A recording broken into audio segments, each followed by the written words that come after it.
علی بھی سوال ہے، جوڑے آسمانوں پر بنتے ہیں، اس سے متعلق قرآن و حدیث کی کیا تعلیمات ہیں؟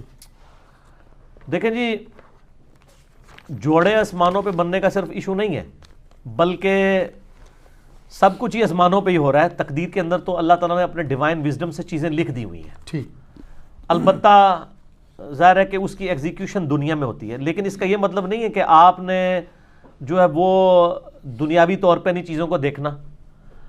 لوگ جو ہے وہ شادی کے اوپر استخارے بھی کرواتے پھر رہے ہوتے ہیں۔ استخارہ تو بالکل اینڈ والی چیز ہے۔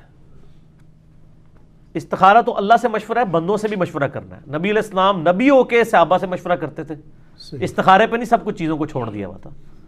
دنیاوی طور پہ آپ نے رشتہ کرتے وقت دیکھنا ہے کہ معاملات کیسے ہیں۔ وہ مسلم شریف میں 4 چیزیں بتائی گئی ہیں کہ عورت سے 4 وجہ کی وجہ سے لوگ شادی کرتے ہیں: اس کی خوبصورتی کی وجہ سے، اس کی مال کی وجہ سے، اس کی حسب و نسب کی وجہ سے، اس کی دینداری کی وجہ سے۔ پھر آپ نے فرمایا کہ اللہ کے بندو دینداری کو دیکھا کرو، ٹھیک ہو گیا؟ تو ان چیزوں کو دیکھنا چاہیے۔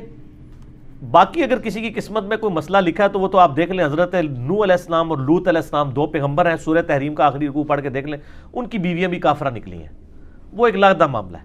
اپنی طرف سے کوشش کریں، باقی تقدیر میں جو کچھ لکھا ہے وہ اللہ نے اپنے علم سے لکھا ہوا ہے، مستقبل میں ہونے والا، نہ کہ ہمیں اس تقدیر کا پابند کیا ہوا ہے، بلکہ جو کچھ ہونا تھا وہ اللہ کے علم میں پہلے سے تھا، نہ یہ کہ اس نے پابند کیا کہ ہم یہ کریں۔ جی، البتہ جب ہو جائے نا، پھر آپ یہ کہہ سکتے ہیں کہ میری نصیب میں یہ لکھا تھا۔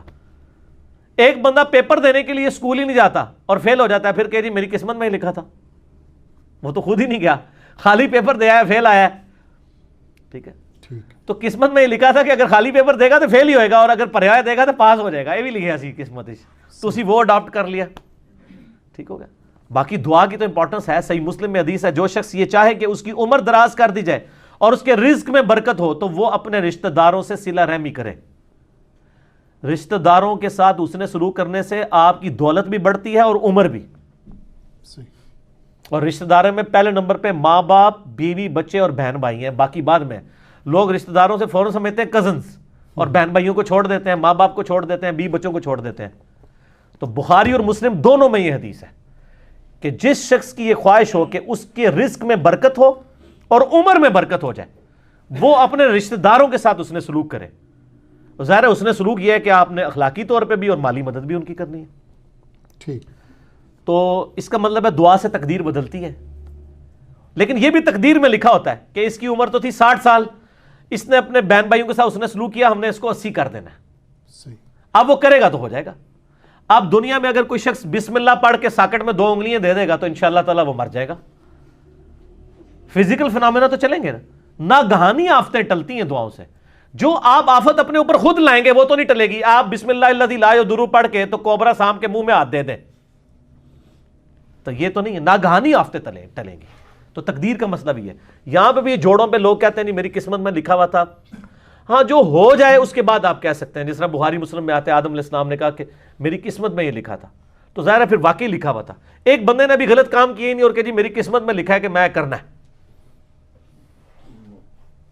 تو میں کہتا ہوں، ایک بندہ کہتا ہے میری قسمت میں لکھا ہے کل فجر کی نماز میں نے نہیں پڑھنی، تو سر میں ابھی آپ کی قسمت میں بدل دیتا ہوں کہ فجر کی نماز فلاں مسجد کی پہلی صف میں پڑھو، 1 لاکھ روپے لے لینا، یہ لو چیک۔ دنیا کے سارے شیطان مل کے تجھ سے ایک فجر نہیں چھڑوا سکیں گے، تو تیری قسمت اینج بدلی نا، ٹھیک ہے نا؟ اور تقدیر کے اوپر مسئلہ نمبر 104 ABC 3 میرے لیکچر ہیں، میں نے ڈیٹیل کے ساتھ اس میں بتایا کہ بدقسمتی انسان خود کماتا ہے۔ اور سورہ طٰہٰ کے اندر بھی ایک آیت آتی ہے، اب یہ کریٹیکل ٹاپک ہے تو میں وہ آیت چاہ رہا ہوں یہاں پہ کوٹ کر دوں، بالکل اینڈ کے اوپر جاتی ہے۔ اللہ نے فرمایا بدبخت کون ہوتا ہے؟ وہ ہوتا ہے جو اپنی بدبختی خود کماتا ہے۔ سورہ طٰہٰ کی آیت نمبر ہے 123، یہ اب انگریزی عربی میں بعض کا تو میں 2 کو 3 پڑھ جاتا ہوں، وہ اس طرح جڑا ہوا لکھا ہوتا ہے چھوٹا سا۔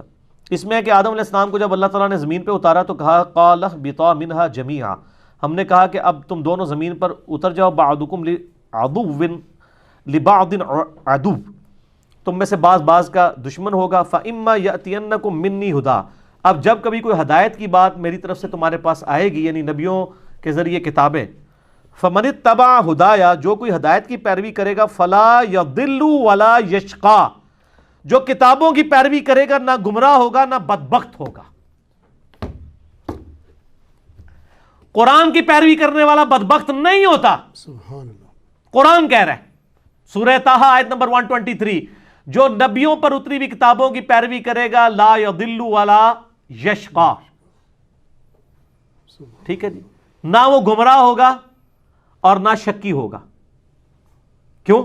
بدبختی انسان خود کماتا ہے. وہ چیز شیطان نے مسجد میں نہیں جانے دیا. میں کہتا ہوں آج اناؤنسمنٹ ہو کے مسجد میں نماز فی نماز کے اوپر 10,000 روپے گورنمنٹ دے گی, شیطان کا پیو بھی نہیں کچھ کر سکتا.